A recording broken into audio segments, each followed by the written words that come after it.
মূল্যস্ফীতির ধাক্কায় দিশেহারা আমেরিকার ছোট ব্যবসা। মে মাসের রিপোর্ট যা বলছে, যুক্তরাষ্ট্রের অর্থনীতিতে ছোট ব্যবসাগুলোকে বলা হয় প্রবৃদ্ধির মূল চালিকা শক্তি বা মেরুদণ্ড।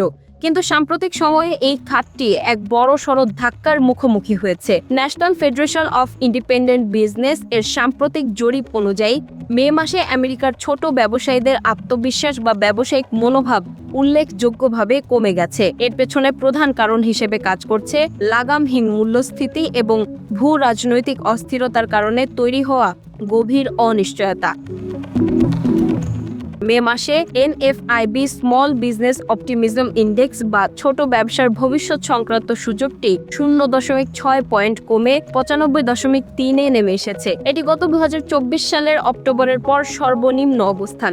আশঙ্কার বিষয় হলো এই সূচকটি তাদের 52 বছরের ঐতিহাসিক গড় 98.0 থেকে এখন বেশ নিচে অবস্থান করছে। এর পাশাপাশি অনিশ্চয়তা সূচক 3 পয়েন্ট বেড়ে 91-এ দাঁড়িয়েছে, যা ব্যবসায়ীদের ভবিষ্যৎ পরিকল্পনার ক্ষেত্রে এক বড় বাধা।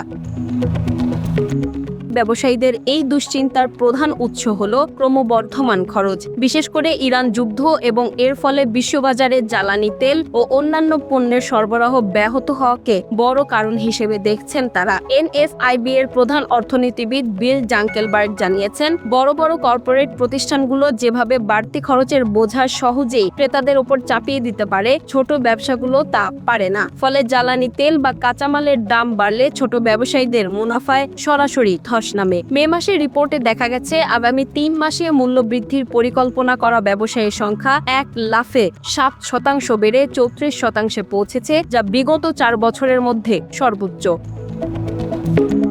যদিও সরকারি ডাটা অনুযায়ী যুক্তরাষ্ট্রের সামগ্রিক কর্মসংস্থান বা মে মাসের চাকরির বাজার বেশ শক্তিশালী দেখাচ্ছে, তবে ছোট ব্যবসায়ীদের ভেতরের চিত্রটি ভিন্ন।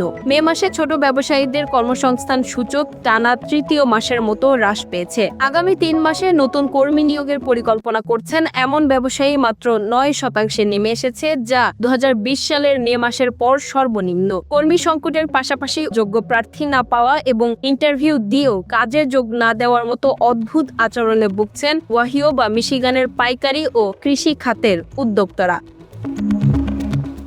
এই রিপোর্টের পর অর্থনীতিবিদরা ধারণা করছেন আমেরিকার কনজিউমার প্রাইস ইন্ডেক্স বা ভোক্তা মূল্যস্ফীতি আরও বৃদ্ধি পেতে পারে। ছোট ব্যবসায়ীদের এই নেতিবাচক মনোভাব মার্কিন অর্থনীতির ধীরগতির এক আগাম সংকেত হতে পারে। যদি দ্রুত জ্বালানি তেলের বাজার স্থিতিশীল না হয় এবং ফেডারেল রিজার্ভ সুদের হার নিয়ে কোনো ইতিবাচক সিদ্ধান্ত না নেয়, তবে আমেরিকার মেইন স্ট্রিট বা স্থানীয় ব্যবসাগুলোর জন্য আগামী দিনগুলো আরও কঠিন হতে যাচ্ছে।